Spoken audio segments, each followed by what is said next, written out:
শুনেছি বাবারা সন্তানের বট গাছ হয়। একমাত্র আপনাদের পরিবারেই দেখলাম বাবারা সন্তানের চরম সর্বনাশের কারণ। কথাকলের আয়না।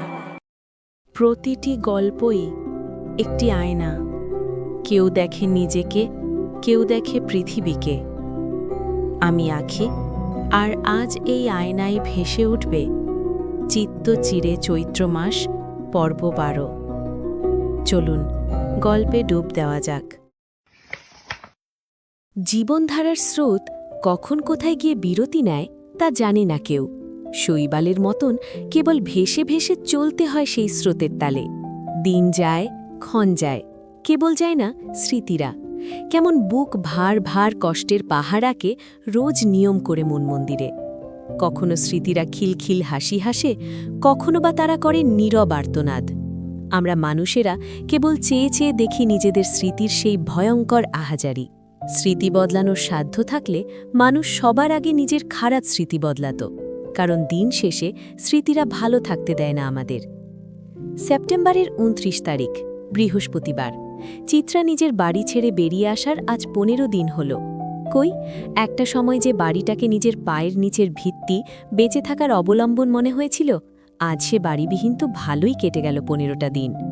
তাহলে আগে কেন মনে হতো সে মানুষগুলো ছাড়া নিজের কোনো অস্তিত্ব নেই? সময় মানুষকে বাঁচতে শেখায়। কখনো অনেক প্রাপ্তির মাঝে বাঁচতে হয়, কখনো বা বাঁচতে হয় তুমুল অপ্রাপ্তিতে। চিত্রারও সেই অপ্রাপ্তির জীবন শুরু হয়তো। অনেক তো হলো প্রাপ্তির ডানা ঝাপটানো।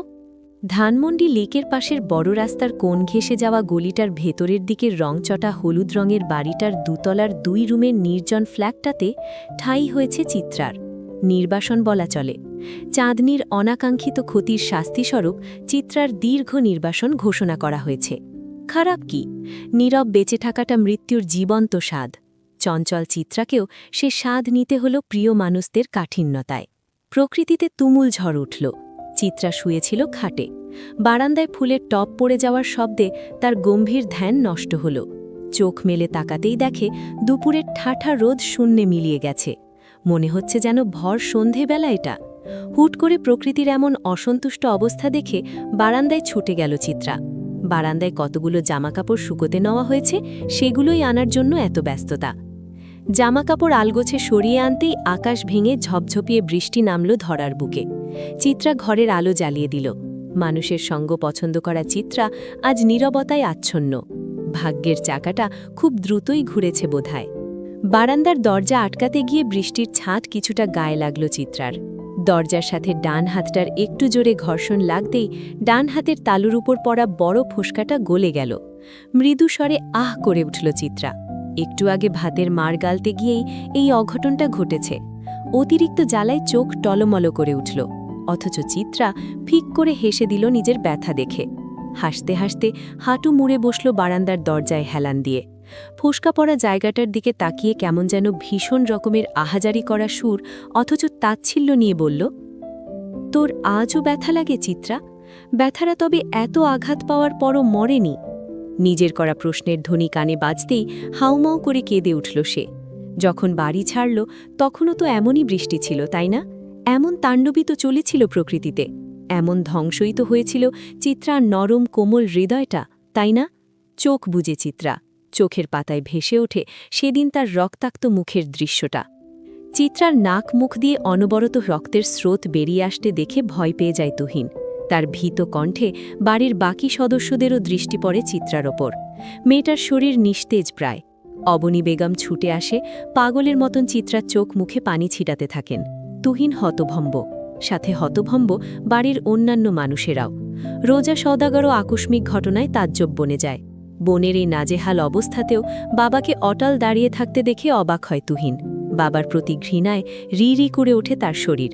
চিত্রা ততক্ষণে প্রায় বেহুশ অবস্থা। তুহিন বোনের হেলে যাওয়া শরীরটা দুহাতে আঁকড়ে ধরে বাবার দিকে প্রশ্ন ছোড়ে, আপনি সত্যি মানিস তো আব্বু? নুরুল সওদাগর তেমন উৎকণ্ঠা দেখালেন না, বরং বেশ ধীরে বললেন, ওকে ঘরে নিয়ে যাও, ডাক্তারকে কল করো। তুহিন তাচ্ছিল্য করে ওঠে। জীবনের প্রথম তার কোনো মানুষকে ঘৃণা হল। সে মুখ ঝামটি মেরে বাবাকে বলল, আপনার সেটা না ভাবলেও হবে আব্বু, আমার বোন তো, সামলে নিব না হয় আমি। আপনি বরং আপনার সংসার সামলান। নুরুল সওদাগরের এবার একটু চিন্তার ভাঁজ পড়ল মুখে, কিঞ্চিত অবাক হয়ে বলল, তুমি ব্যবস্থা করবে মানে? যে মেয়েটা আপনাদের চক্ষুশূল সে না হয় আর আপনাদের চোখের সামনে না রইল। তুহিনের এমন পরিস্থিতিতে এমন কথা হয়তো আশা করেনি কেউ, তাই তো ফুপি ধমক দিয়ে উঠল। তুহিন, কি বলছিস বাবু তুই? মেয়েটার এই অবস্থাতেও এসব বলা লাগে? আপাতত কোনো ব্যবস্থা করোর, খারাপ কিছু হয়ে গেলে পরে? ভালোই তো হবে ফুপি, আপনাদের ঘরে থাকার চেয়ে আমার মনে হয় ওর মরে যাওয়াটা ওর জন্য সুখের, তাই না চিত্রার বড় চাচিম্মা? বাহারের হুট করে আগমন এবং এমন অপ্রাসঙ্গিক কথায় সবার মুখটা ছোট হয়ে এলো। নুরুল সওদাগর ধমক দিলেন বাহারকে, আঙুল উঁচিয়ে বললেন, তোমাকে কেউ আমার মেয়ের ব্যাপারে বা আমার সংসারের ব্যাপারে কথা বলতে বলেছে? আপনার মেয়ে? হাসালেন তো, সুন্দর কৌতুক। তা আমি মনে করি এমন বাবার মেয়ের এমন দুর্ভাগ্যই প্রাপ্য। এই যে রক্তাক্ত হয়ে পড়ে থাকাটাই তার প্রাপ্য। শুনেছি বাবারা সন্তানের বটগাছ হয়, একমাত্র আপনাদের পরিবারেই দেখলাম বাবারা সন্তানের চরম সর্বনাশের কারণ। তোমাকে দুটো চর বসানো উচিত, বেয়াদব ছেলে। আরে স্যার, আগে নিজে তো আদবটা রপ্ত করুন, তারপর না হয় অন্যকে বেয়াদব বলবেন। নুরুল সওদাগরের কথা সেখানেই থেমে গেল। বাহারের সাথে তর্কে জড়ানোটা নেহাতি বোকামি ছাড়া কিছু না। বাহার এগিয়ে আসলো চিত্রার কাছে, ওহির দিকে তাকিয়ে বরফ আনার নির্দেশ দিল। ওহি তৎক্ষণাৎ বরফ নিয়ে চলে এলো। চিত্রার নাকের কাছটাকে কিছুক্ষণ বরফ ধরে রাখতেই বন্ধ হয়ে গেল রক্তের স্রোত। চিত্রার নিভু নিভু চোখে তখনও জল গড়িয়ে পড়ছে। ভেজা ভেজা কণ্ঠে অস্ফুট স্বরে সে বলল, আমি সত্যিই চাঁদনি আপার ক্ষতি চাইনি বাহার ভাই। আমি জানি। বাহারের ছোট্ট উত্তরটার পরে জ্ঞান হারালো চিত্রা। মেয়েটার বেহাল অবস্থা দেখে বুক কাঁপল বাহারের। সে তুহিনের দিকে তাকিয়ে গম্ভীর কণ্ঠে বলল, তুহিন, মেয়েটাকে বাঁচতে চাইলে নিরাপত্তা দিতে হবে, অথচ তোমার পুরো বাড়িটাই বর্তমানে তার জন্য অনিরাপদ জায়গা। যা করবে ভেবে করো। বাহারের ইঙ্গিতের কথাবার্তা হয়তো তুহিন ঠিক বুঝল। বোনের মাথাটা চেপে ধরে বড় চাচির হতভম্ব মুখটার দিকে তাকিয়ে শক্ত কণ্ঠে জিজ্ঞেস করল, আপনি কি চান? আমি তোমাদের ভালোবাসি, তার চেয়ে বেশি ভালোবাসি আমি আমার সন্তানদের। চিত্রাকে সামনে দেখলেই আমার সন্তানের সর্বনাশের কথা মাথায় চলে আসে, বাকিটা তোমরা জানো। চাচির উত্তর শোনার পর তুহিন বাবার মুখের দিকে তাকালো। তার এতটুকু বিশ্বাস ছিল বাবা হয়তো এবার কিছু বলবে, কিন্তু তাকে ভুল প্রমাণ করে দিয়ে বাবা কিছুই বললেন না আশানুরূপ, বরং নিবিড় কণ্ঠে বললেন, ভাবি আমাদের সংসারের করছি, তার কথাই শেষ কথা। অতঃপর তুহিন আর কারো পিছুডাক শুনল না, বোনকে নিয়ে এক কাপড়ে বেরিয়ে গেল। ছোট চাচি, ফুপি, ওহি সবাই পিছু ডাকল। কেবল যার ডাকার কথা ছিল সেই মানুষটাই নীরব রইল। সওদাগর বাড়ির বহু পুরনো ভিত্তিটা কেঁপে উঠল। ভাঙনের সুরে ইট পাথরগুলোও যেন কেঁপে উঠল। এই বাড়িটাকে এক সূত্রে বেঁধে রাখার জন্য যেই নারী জীবনের সবচেয়ে বড় ত্যাগ করেছিল, আজ সেই নারীর হাত ধরে ভাঙন শুরু হলো। হঠাৎ বজ্রপাতে কেঁপে উঠল চিত্রা। শরীরও প্রায় কিছুটা ভিজে গিয়েছে। চোখের কোণে সরল গতিতে বেয়ে পড়ল অশ্রুরেখা। কেমন ছাড়খাড় করা দুপুর এটা, কেমন নিস্তব্ধ করা বেলা। বৃষ্টির শব্দকে ছাপিয়ে চিত্রার ডাক ভেসে এলো যেন ভয়াবহ বাতাস ভেদ করে। চিত্রা মনে মনে ভাবল হয়তো ভুল শুনেছে। পরপর আবারও ডাক ভেসে এলো। বারান্দা দিয়ে তাকাতেই ভেজা শার্ট লেপ্টে থাকা শরীরে বাহার ভাইকে দাঁড়িয়ে থাকতে দেখল সে। বাহার ভাইয়ের সাথে গত সপ্তাহে দেখা হয়েছিল, এরপর আর লোকটার খোঁজ নেই। আজ হুট করে কোথা থেকে উদয় হলো সে? চিত্রাকে ধ্যানে মগ্ন থাকতে দেখে বাহার তৃতীয়বারের মতন নাম ধরে ডাকল এবং নিচে আসার ইঙ্গিত দিল। চিত্রা মাথা দুলাল, প্রশ্নার্থক দৃষ্টিতে তাকিয়ে বলল, নিচে আসব কেন, আপনি ওপরে আসুন। বাহার বৃষ্টির জন্য ভালো করে চোখ মেলে তাকাতেও পারছে না, তবুও বারান্দার জানালা দিয়ে বেরিয়ে আসা চিত্রার মুখমণ্ডলের দিকে তাকিয়ে বলল, তাড়াতাড়ি আসলে আসো, না হয় বসে থাকো, এত কৈফিয়ত দিতে পারছি না। চিত্রা অধৈর্য হয়ে বলল, দাঁড়ান দাঁড়ান, আসছি। বাহারের দুষ্ট বুদ্ধি চাপল। সে মিটমিটিয়ে হেসে বলল, তাড়াতাড়ি আসো মেয়ে, বৃষ্টি যে আমাকে ভিজিয়ে নাজেহাল করে দিচ্ছে, অথচ আমার ভেজার কথা ছিল তোমার প্রেম বৃষ্টিতে। এমন খোলামেলা অস্ফুটে বাহারের লাগানহীন কথাতে তাজ্জব বনে গেল চিত্রা। সে দ্রুত মাথা ভিতরে ঢুকিয়ে ফেলল। লজ্জায় খানিক সময় চুপও ছিল। অতঃপর ফ্ল্যাটের দরজা আটকে ছুটে গেল নিচে। তুমুল বৃষ্টিতে ভিজে শীতে জুবুথুবু চিত্রার শরীর। হেঁটে চলে এসেছে অনেকটা দূর। বাহার ভাইয়ের নাকি আজ ভেজা শহর দেখার শখ জেগেছে। সেই শখ পূরণ করতেই তার ছুটে আসা। চিত্রাকে শীতে কাঁপতে দেখে আর চোখে তাকালো বাহার। ঠাট্টার স্বরে বলল, অত কাঁপাকাঁপি করে লাভ নেই মেয়ে, গায়ের জামা খুলে দিতে পারবো না, আমারও তো লজ্জাতজ্জা আছে নাকি? বাহারের কথায় গোল গোল চোখ করে তাকিয়ে রইল চিত্রা। ভাষাহারা তার কণ্ঠ। বিস্মিত কণ্ঠে সে বলল, বাহার ভাই, আজ কথার লাগাম ছেড়েছেন নাকি? না না, ছাড়িনি, কেবল বৃষ্টির পানিতে ধুয়ে গেছে বেড়িবাঁধ। ও তুমি চিন্তা করো না, বৃষ্টি চলে গেলে অনুভূতিরাও আবার লুকিয়ে যাবে। বাহার ভাই, জানেন আমি আমার বিশাল পূর্ণতা, অথচ আমি মানুষটা গোটা এক শূন্যতা। আপনি কি তবে আমায় ছেড়ে যাবেন? ছাড়তে যদি হয় তাই তো ধরতে করছি ভয়।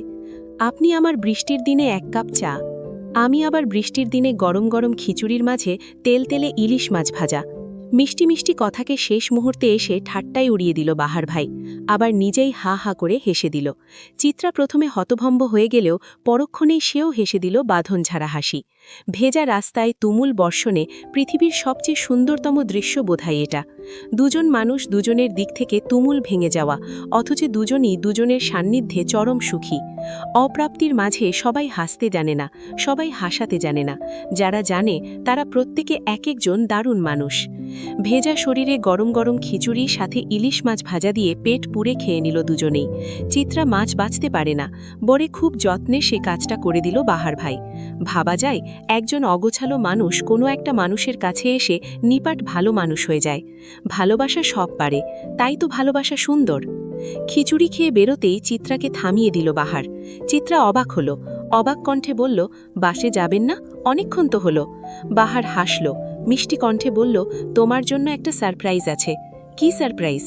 বাহার চিত্রাকে ইশারা করল পিছে ফিরতে। তখনও প্রকৃতিতে বর্ষণ অবস্থানরত। চিত্রা পিছু ফিরেই বৃষ্টির মাঝে ঝাপসা ঝাপসা ভাবে মানুষটার মুখ দেখতেই অবাক হয়ে গেল। অবিশ্বাস্য দৃষ্টিতে একবার বাহার ভাইয়ের দিকে তাকিয়ে ছুটে গেল তার সামনে দাঁড়িয়ে থাকা মানুষটার দিকে। নিঃসংকোচে জড়িয়ে ধরল সে মানুষটাকে। চোখের মাঝে তখন তুমুল খুশির অশ্রু। শক্ত করে মানুষটাকে জাপটে ধরে ক্রন্দনরত সুরে সে বলল, তোমার মতন কেউ আমাকে ভালোবাসতে পারেনি, ওরা আমায় ভালোবাসেনি। এখানেই শেষ হলো আজকের পর্ব। গল্পটা যদি মনে দাগ কাটে, একটা লাইক দিন, এই আয়নাটাকে আরও মানুষের কাছে পৌঁছে দিন। সাবস্ক্রাইব করুন আর বেল আইকন টিপে রাখুন, যেন পরের পর্ব মিস না হয়। আর হ্যাঁ, আমাদের ফেসবুক পেজেও একটু উকি মারবেন, লিংক পাবেন ডেসক্রিপশনে। পরের পর্বে নতুন অনুভূতি নিয়ে ফিরছি। ততক্ষণ মনে রাখবেন, গল্প শেষ হয়, কিন্তু আয়নায় যে মুখ দেখা যায় সেটা থেকে যায় চিরকাল।